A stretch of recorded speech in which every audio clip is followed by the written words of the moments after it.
Waalaikumsalam Waalaikumsalam warahmatullahi warahmatullahi wabarakatuh. wabarakatuh. Alhamdulillahirabbil Allahumma salli wa sallim wa barik ala sayyidina Muhammadin bin Abdullah Mustafa Rasulillah miftahi babi rahmatillah kadama fi ilmillah salatan wa salaman daimain bidawamin bukillah wa ala alihi wa sahbihi wa mawalah amma ba'd.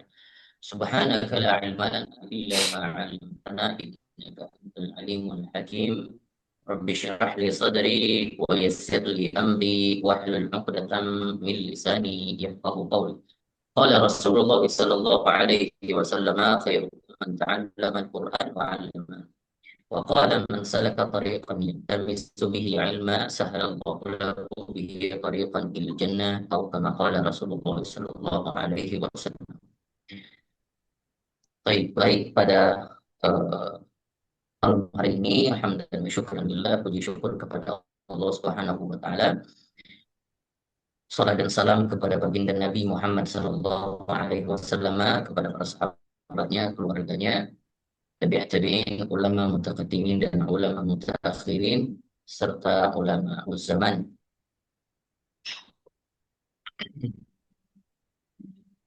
Baik, pada malam hari ini sebelum kita melanjutkan talaqi, sebagaimana biasanya, mari kita lanjutkan kajian kita di dalam kitab Ighasatul Lahfan min Masayyidish Syaitan.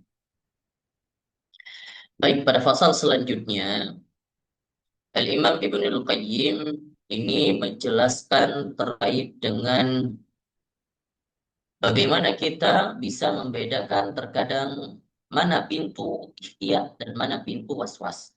Yang mana perkara-perkara atau kasus-kasus was-was, yang mana yang dinamakan dengan kasus keberhati-hatian atau disebut dengan ikhtiar. Nah, ini terkadang bordernya itu tipis sekali, ya. Jadi saling hampir-hampir mirip, cuman terkadang kita salah mempersepsikannya, ya. Jadi banyak hal yang kita sebut, yang kita anggap keberhati-hatian, ternyata di sanalah pintu masuknya rasa was-was. Bahkan justru sebaliknya, yang kita menganggap itu supaya tidak was-was, ternyata kita juga tidak berhati-hati dalam menjalankan amalan atau cara beragama kita. Qala al-musannifu rahimahullahu ta'ala wa nafa'ana bihi wa bi'ulumihi fid dharain amin ya rabbal alamin. Wa amma man halafa ala yamini thumma nasiyaha wa qawluhum yalzimuhu jami'u ma yahlifu bihi. Ini berkenaan dengan sumpah, ya. Jadi kita lihat bagaimana keberhati-hatian atau disebut dengan keberhati-hatian, di mana yang disebut dengan was-was. Maka kasus-kasus yang dibahas kemudian ini itu lebih condong kepada inilah kasus keberhati-hatian seperti ini. Jadi jangan sampai kita salah kaprah dalam memaknainya. Kata Imam Ibnul Qayyim, permasalahan dengan sumpah. Jadi ada ini pembahasannya tematik, ya. Jadi ada beberapa kasus-kasus yang dibahas, maka kasus yang sekarang adalah permasalahan sumpah. Masing-masing pasal itu membahas terkait dengan topik-topik yang berbeda. Permasalahan dengan sumpah, adapun yang bersumpah, ya, kemudian dia lupa kan sumpahnya, ya. Maka bagaimana konsekuensinya? Nah, itu dibahas oleh Imam Ibnul Qayyim. فقول شذ جدا وليس عن مالك إنما قوله بعض أصحابه وسائر أهل العلم على خلافه وأنه لا يلزمه شيء حتى يقين كما لو شك هل حلف أو لا. Jadi kalau seseorang bersumpah, ya, misalnya bersumpah untuk melaksanakan sesuatu, kalau seandainya sama seperti yang kita berhajat, ya, saya bersumpah demi Allah kalau saya pernah melakukan A, B, C, D, ya. Padahal kita ragu-ragu pernah kita melakukannya atau tidak. Nah, maka di sini dikatakan bahwa konsekuensi itu tidak berlaku.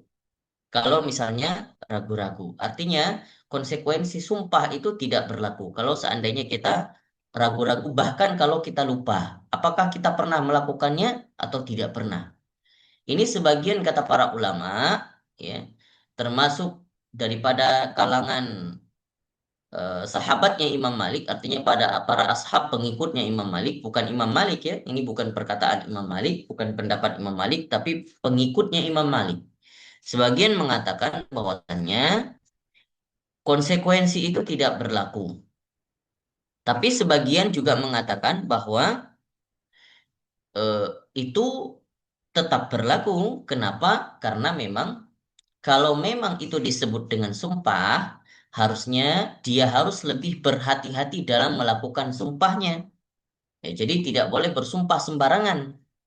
Kalau seandainya kita berpikir, kita ragu-ragu pernah melakukan atau tidak, perlakukan atau tidak, maka lebih baik jangan bersumpah untuk keberhati-hatian.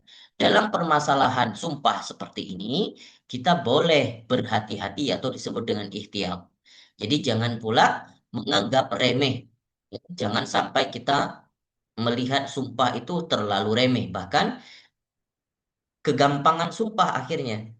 Kita yakin seakan-akan kita meragukan apakah memang kita pernah melakukan atau tidak. Maka lebih baik kalau memang ragu-ragu jangan bersumpah. Itu kalau sebagian kata para ulama yang lain. Tapi para ulama, sebagian ulama mazhab Imam Malik itu mengatakan kalau dia ragu-ragu maka konsekuensinya nggak berlaku. Tapi kalau seandainya dia sudah tahu dia tidak melakukan dan bahkan dia berani bersumpah dia melakukan, itu baru kena konsekuensinya. Artinya dia menyengaja bersumpah, artinya benar-benar berbohong, ya. Bersumpah untuk menutupi kebohongannya. Itu memang baru terkena konsekuensi sumpah.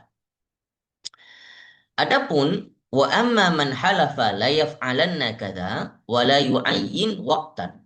Ya. Adapun dia pernah bersumpah tapi dia tidak mengatakan atau menentukan waktunya. Misal, saya bersumpah saya pernah melakukan ini, tapi tidak disebutkan pada waktu dan pada hari sekian. Maka, bagaimana konsekuensi sumpahnya? Berlaku atau tidak? Nah, ini yang dibahas. فعند الجمهور هو على التراخي إلى آخر عمره إلا أن يعين بنيته وقتا فيتقيد به فإن عزم على الترك بالكلية حنث حال عزمه. Jadi kalau yang sebagian para ulama, para jumhur ulama mengatakan bahwasannya seandainya dia tidak mengkaitkan waktu tertentu ketika bersumpah tersebut, maka waktunya itu di apa dikaitkan dengan sampai akhir umurnya. Artinya apa? Kalau dia tidak menentukan, saya pernah melakukan ini, contohnya dia mengatakan, saya pernah melakukan ini, tapi dia tidak menyebutkan pada waktu sekian dan pada hari sekian. Maka hal itu ya dikaitkan dengan akhir ajalnya. Ya, sampai dia mati itu adalah waktu umurnya. Artinya kapanpun dia pernah melakukannya, maka terhitung. Kalau dia tidak pernah melakukannya, maka dia terbukti bersumpah atas kebohongannya.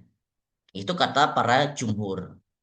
Tapi sebagian para ulama lain mengatakan, oh tidak, dia tetap harus mengaitkan waktunya. Kalau tidak mengaitkan waktunya, maka tidak disebut dengan sumpah. Apa faedah sumpah?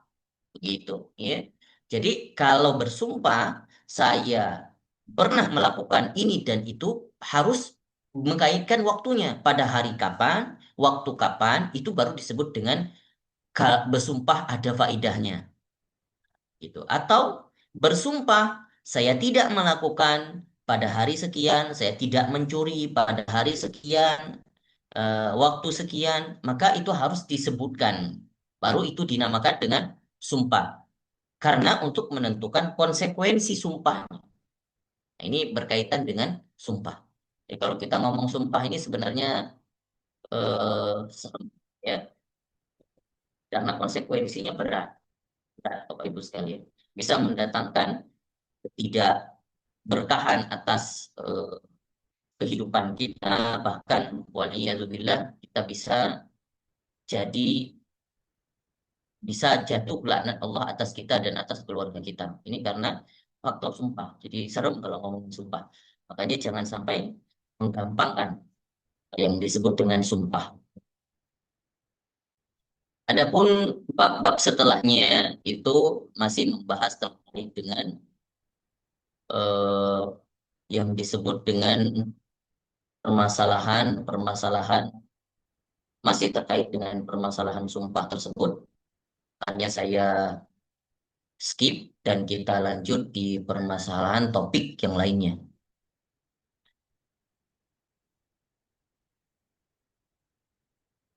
Baik, faslun wa amma ma afta bihil Hasan wa Ibrahim an-Nakhai wa Malik fi ihda riwayataini anhu anna man syakka skip saja.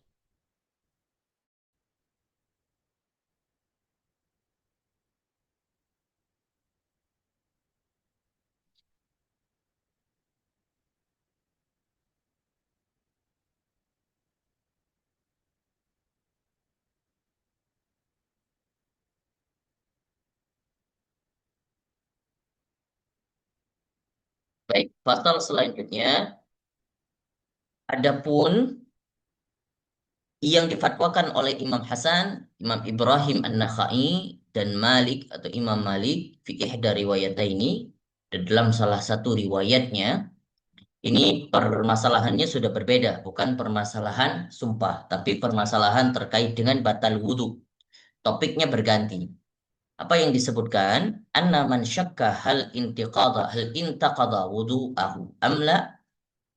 Ini berkaitan dengan yang syak, yang ragu-ragu. Apakah karena memang permasalahan was-was itu ya bisa jadi karena bersumber atas keraguan-raguan pertama ya.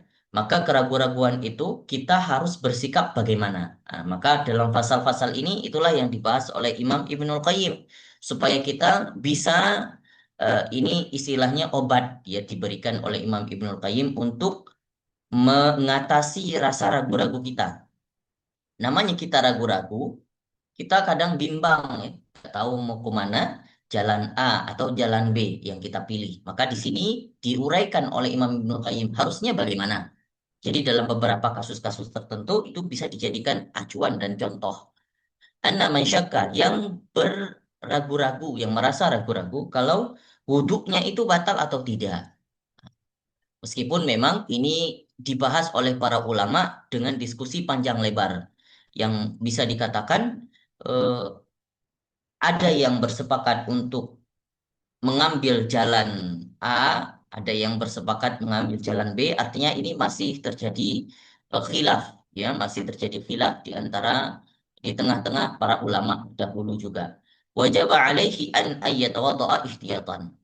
Maka untuk mengambil sikap ihtiyat keberhati-hatian, kalau kita seandainya menganggap bahwa kita ragu-ragu bahwa wudhu kita udah batal atau tidak, maka kata para ulama di sini lebih baik kita berwudu kembali untuk berhati-hati. Wala yadkhulu fi salati bi taharatin mashkuk fiha. Jangan sampai kita melakukan sholat dengan wudu yang kita ragu-ragukan sehingga di dalam sholat terbawa keraguan-raguan tersebut. Maka lebih baik kita berwudu kembali.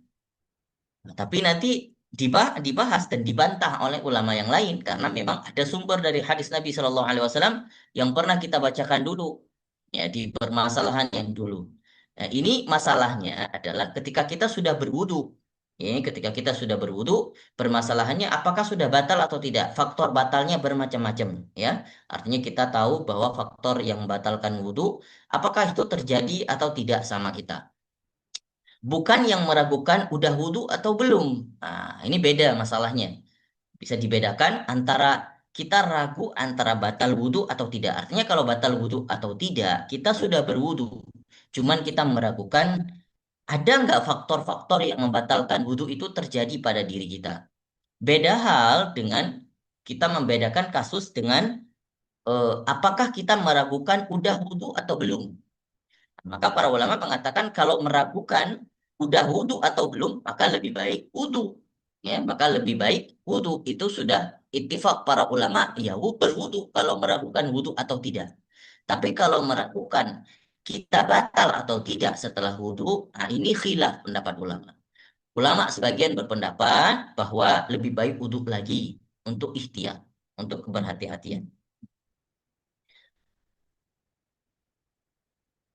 Adapun sebagian jumhur ulama termasuk Imam Asy-Syafi'i, Imam Ahmad, Imam Abu Hanifah dan para pengikutnya itu mengatakan apa? Innahu la yajibu alaihi wudu. Itu enggak wajib wudu lagi.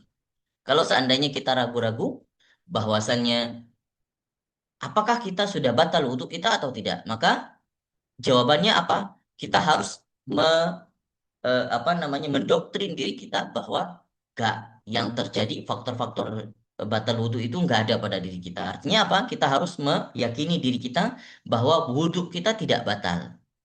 Maka dikatakan walahu ayusalli bidzalikal wudhu alladzi tayaqqanahu wa syakka fi intiqatihi. Ya. Maka dia harus sholat dengan wudhu yang eh, yang dengannya dia harus meyakini wudhunya tetap masih tidak batal. Wahtaju bima rawahul Muslim dan dalil mereka mengatakan itu apa?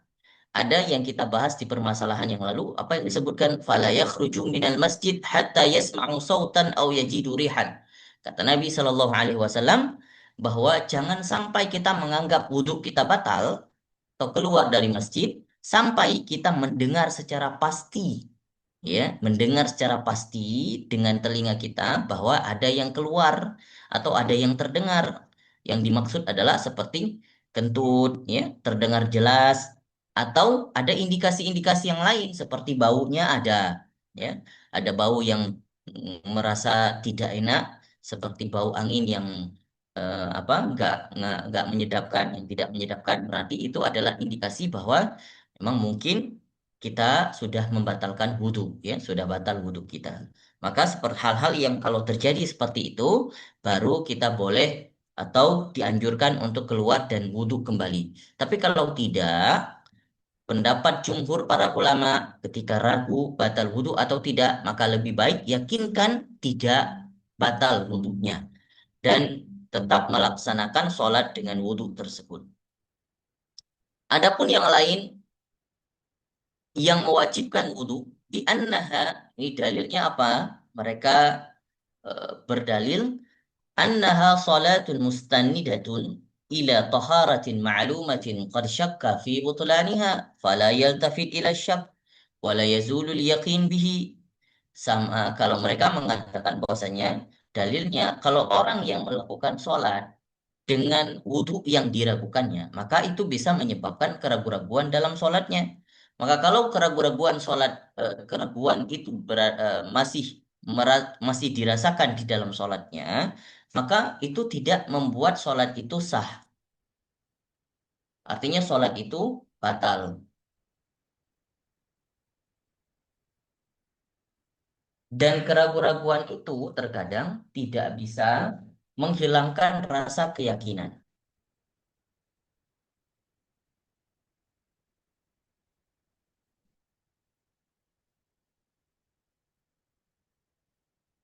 Sama halnya, kata mereka, sama halnya kalau seandainya orang yang ragu-ragu, apakah eh, pakaiannya itu terkena najis atau di badannya terkena najis atau tidak, ya. Fa innahu la yajibu alaihi ghasluhu. Nah, maka ini beda hal dengan yang terkena najis pada badannya dan pada pakaiannya. Kalau hal ini, hal seperti ini boleh tidak mencucinya, artinya tidak wajib untuk mencucinya. Dia boleh melaksanakan sholat dengan pakaiannya tersebut. Tapi ini juga masih terjadi pertentangan antara para ulama, ya. Ada yang mengatakan harus wajib mencuci atau ada yang mengatakan tidak wajib mencuci. Fafarraqu bainahuma bi fariqain, ya. Jadi ada yang membedakan hal ini, permasalahan seperti ini kepada dua bagian. Salah satunya anna ijtinabun najasah laisa bisyab wa lihadza la yajibu niyatahu wa innama huwa mani. Bahwa kalau seandainya apa keluar daripada dan menjauhi daripada najis, ya, menghindari diri kita daripada sesuatu yang bernajis, itu beda hal dengan hal yang berkaitan dengan wudhu atau tidak, atau wajib berwudhu atau tidak. Maka hal ini berbeda. Makanya para ulama tidak mengaitkannya. Permasalahan baju atau badan yang terkena najis, itu beda hal dengan apakah permasalahan dengan permasalahan di dalam terkait dengan wudhu itu batal atau tidak dengan karena faktor-faktor yang terjadi pada diri kita yang dapat membatalkan wudhu. Yang kedua, annahu qad kana qabla al-wudu muhditsan wa huwa al-asal fihi. Fa idza syakka fi baqaihi kana dhalika ruju'an ila al-asli.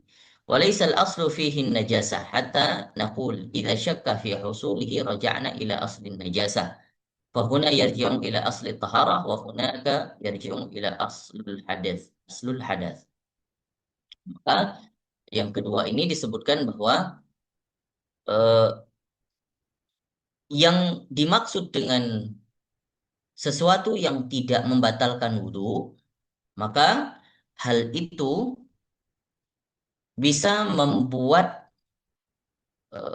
seseorang bisa menjadi lebih ragu, ya, karena dia batal wudhunya karena faktor keraguannya atau karena memang betul-betul eh, ada faktor-faktor yang bisa membatalkan wudhunya. Ya, jadi beda hal dengan yang terjadi ketika dia merasa ragu-ragu, ketika dia tidak melakukan sholat karena ada najis di pakaiannya atau ada di badannya, maka ini bukan sesuatu yang bisa menyebabkan keraguannya itu berlangsung lebih lama. Ini pendapat sebagian para ulama. Jadi harus dibedakan keraguannya. Ragu-ragu terhadap najis yang berada di dalam pakaian dengan yang ada pada tubuh kita, beda hal dengan batal wudhu, ya. Kita ragu apakah wudhu kita telah batal atau tidak dengan karena faktor-faktor tertentu, maka itu hal yang harus dibedakan keraguannya. Karena ragu-ragu dengan membiarkan bahwa wudhu itu bisa batal atau tidak, maka keraguan-raguan itu bisa berlangsung lebih lama, bahkan sampai kita melaksanakan sholat. Maka kesimpulannya adalah, seandainya kita ragu-ragu, apakah wudhu kita batal atau tidak, maka lebih baik itu mengambil ikhtiyat. Mengambil ikhtiyat artinya berwudhu kembali. Tapi kalau seandainya kita ragu-ragu bahwasannya di dalam pakaian kita terkena najis atau tidak, atau badan kita terkena najis atau tidak, maka dalam hal ini lebih baik tidak perlu untuk mencucinya dan boleh sholat dengan menggunakan pakaian tersebut. Maka jangan sampai kita dimasuki rasa was-was terkait dengan hal ini. Ya, ada sebagian mengatakan bahwa Imam Malik pernah apa namanya melakukan ashab Imam Malik, afwan, bukan Imam Maliknya, tapi pengikut Imam Malik pernah mengganti-ganti pakaiannya. Jadi setiap setiap dia sholat itu selalu mengganti pakaiannya karena khawatir ada najis. Dan ini dikatakan karena keberhati-hatiannya, karena dia ikhtiyat. Tapi kata Imam Ibnul Qayyim di sini bahwasannya tidak, hal itu tidak membuat seseorang bisa keberlangsungan rasa ragu-ragunya lebih lama. Artinya kesimpulannya, kalau seandainya seseorang itu ragu-ragu pakaiannya terkena najis atau tidak, maka ragu-ragunya itu dihilangkan dan diyakini bahwa pakaiannya tidak bernajis. Maka hal itu bisa kembali kepada asal. Asal pakaian itu tidak bernajis, maka kembali semuanya kepada asal. Al-aslu tahara, maka asal itu suci, maka kembalikan ke asal. Jadi lebih baik kembali ke asal. Kalau permasalahan terkait dengan pakaian najis atau badan najis atau tidak. Baik, ini yang dapat kita paparkan. Insya Allah kita akan lanjutkan pada kasus-kasus yang berikutnya di permasalahan yang akan datang. lebih banyak ke permasalahan fikih saya rasa ya hal ini. Karena kenapa? Karena memang permasalahan ragu-ragu itu lebih banyak terjadi pada ketika kita melaksanakan hal-hal yang itu beririsan dengan hal ibadah kita, ya. Hal ibadah kita, hukum-hukum terkait dengan fikih itu yang sering membuat kita ragu-ragu dan ini pintunya setan untuk merasuki atau memasuki rasa was-was di dalam hati kita. Baik, semoga bermanfaat. Insya Allah akan kita lanjutkan di pertemuan yang akan datang. Untuk selanjutnya kita lanjut ke sesi talaki. Hari ini insya Allah yang akan bertalaki adalah yang akhwat. Silakan. Wallahu ta'ala a'lam. Baik.